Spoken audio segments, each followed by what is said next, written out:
ocean waves. Nobody knows how to find us. It's turning out to be a perfect day. Just wanna leave our lives.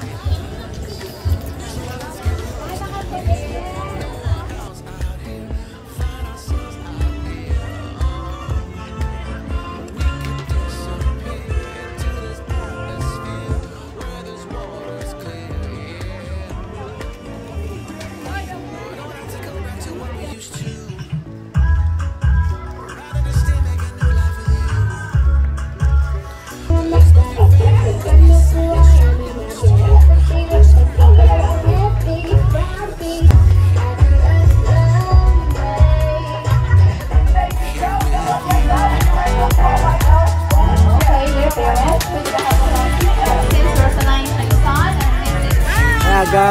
Morning.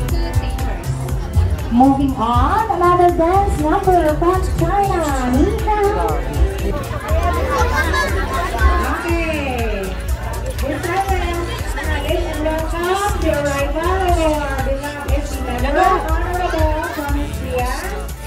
Soon after, She graduated her elementary years at Maaw Shogar Central Elementary School at year 1998. She continued her college, taking up a Bachelor of Science in Nursing in Colegio San Agustin, Bacolod, year 2006. Fortunately, by God's grace, she passed her nursing licensure examination year 2007. She continued her postgraduate studies at Healthcare Management Unit at William Shakespeare College, Woolwich, United Kingdom, year 2011. Her Master in Nursing at University of St. LaSalle, Bacolod, year 2016. The person behind of Guapa Nga Serbisyo. Let us all welcome our guest speaker this morning, none other than SB Beauty Nazarino. A big round of applause, please. So let's get lost out here. No one else out here. Find ourselves out here.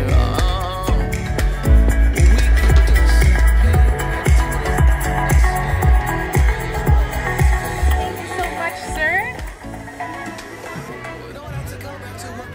Okay, so una sa tanan, no?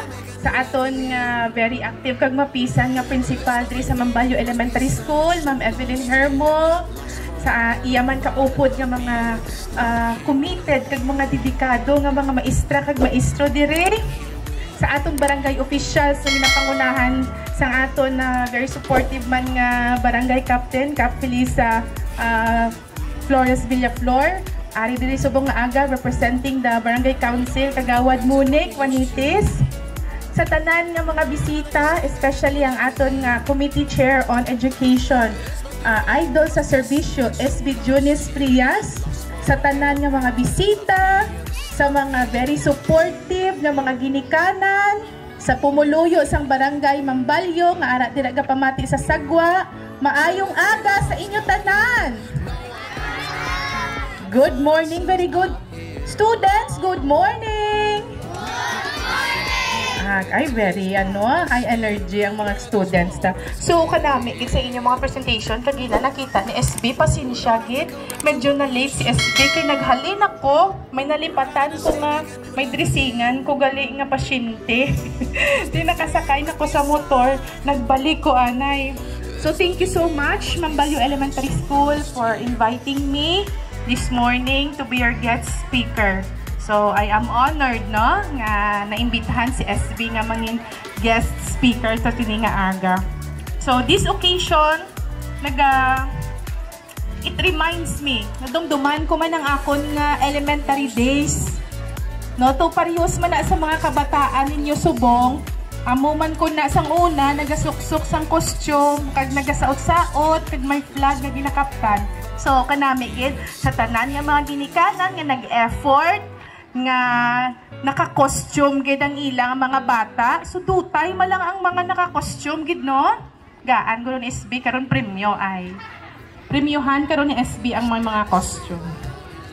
So by the way, dear parents, kabalo kamo nga agi na silibrar sa aton nga eskwelahan ang United Nations Day. So behind sang ini nga selebrasyon, no, aside sang ginapabayuan ta aton mga bata sang lain-lain nga mga bayo, sang nagkalain-lain nga pungsod, ginapaubra ta sila sang mga flag. It is because ginasaulog sang bilog nga kalibutan, no? Hindi lang kita diri sa Pilipinas, but also together with 193 countries nga members ng UN, ang October 24 actually ang UN Day, no? Amo gina siya. But ang reason why nga ang ginaselebrar ta ini, it's because United Nations was established in 1945 after World War II. No? So may World War I, World War I, may 2. So, siguro ang mga nagkalain-lain nga pungsod, nag-meet sila, no, para paano tani iuntaton ang gira, no, sa nagkalain-lain nga pungsod sa kalibutan. So, amo na natukod ang United Nations Organization, October 24, 1945. So, there are 195 countries sa bilog nga kalibutan. 193 lang ang members ng UN. So may duwa nga country nga hindi. Amo na siya ang Vatican kag Palestine. Gin-establish ang United Nations Organization in attempt to maintain international peace, no? Kalinong and promotion of well-being of the people around the world. So on this day, countries come together to spread idea of peace and harmony among who originate from various backgrounds. So, gina-remind kita nga magselebrar kita sang amoni nga adlaw, gina-remind kita nga kita bilang Pilipino, mabulig kita promote peace. But before, nato na nga ma-promote ang peace, aton man kinanglan, taman nga dapat aware man ta kung ano ang mga culture. So, nagkalain-lain nga mga pungsod sa kalibutan or biskandari sa aton sa Asia. Para at least, maintindihan naton, no, kay lain-lain kita kultura, lain-lain kita practices, tradition, lain-lain kita language, lain-lain kita rasa. So una, no, each country has different culture, practices, and traditions. So kultura, kustumbre bala, gawi. So kita nga mga Filipino, we are known for ano nga culture, ano kita? Kung sa batasan, ano kita ko, no? Tamaran? No.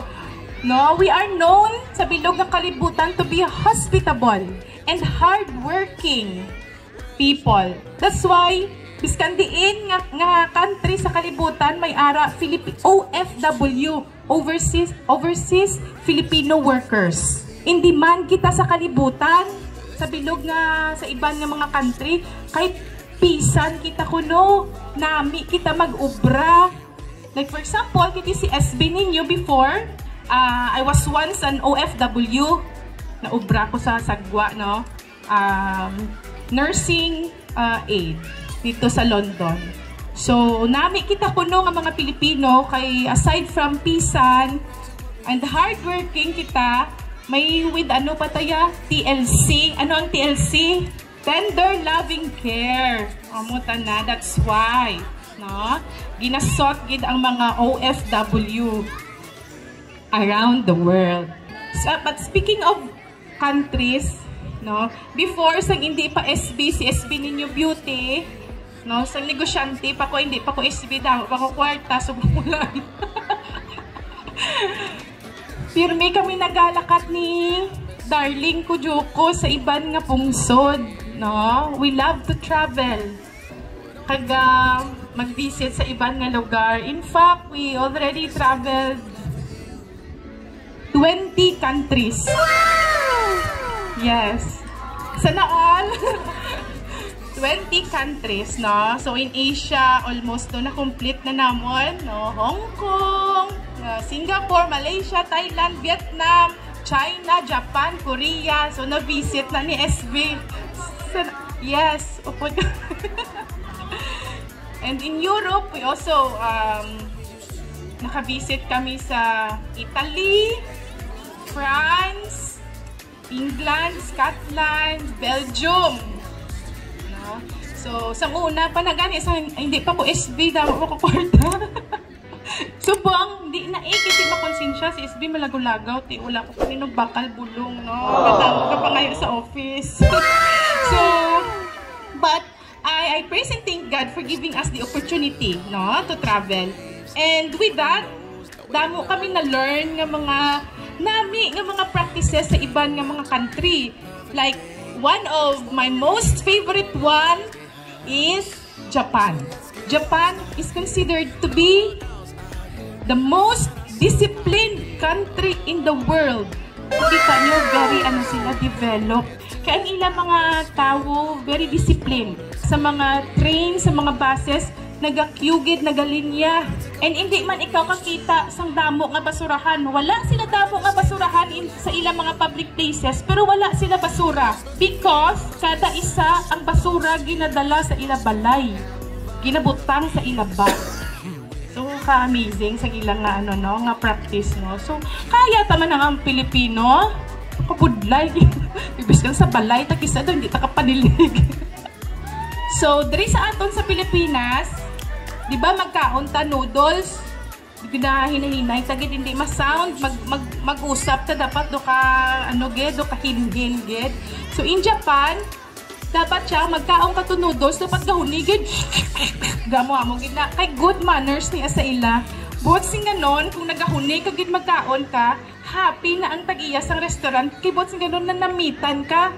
So kung diri sa aton be, mamakaong kadabi sa Jollibee o kung diin dabi sa Chowking, be may noodles, tapos mo ka dati tulokong kaguro sa tupad mo no.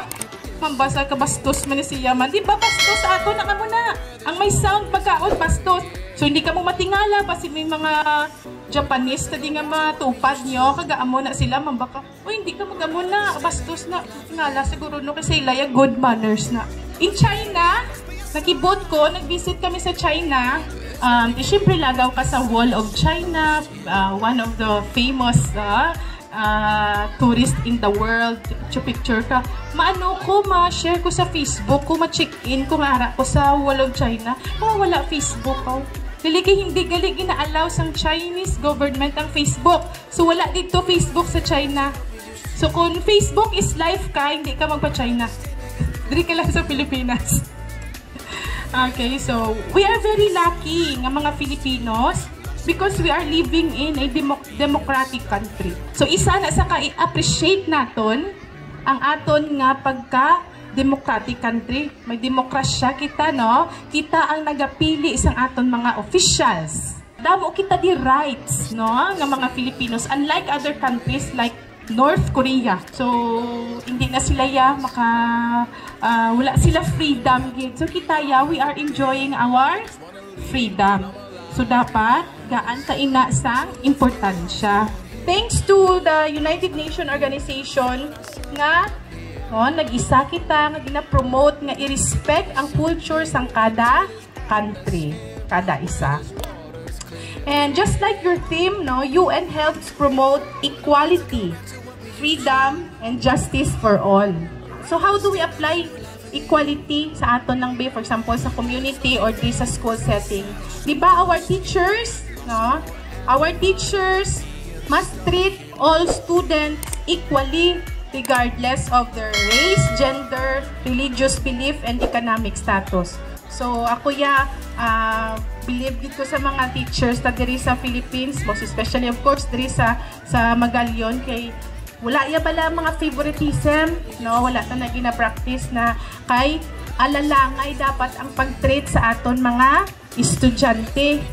I-mall man na siya or manggaranon man, kung ano man da ang iya color, ano man da ang iya nga religion. Dapat alalangay, tudloan gid sang alalangay. And disiplinahon man ma'am magpasaway ma'am ginadisiplina man tanan, wala man sang ginapalabi. Ini nga okasyon maka-remind gid sa aton nga mangin fair kita sa pag-treat sa aton mga kapwa Pilipino. Time and expertise shared to Mambalyo Elementary School as resource speaker during the United Nations Day celebration 2020.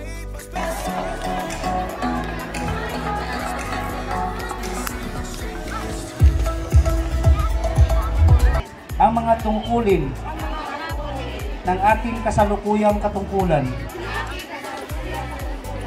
at iba pang alituntunin, having been elected as your position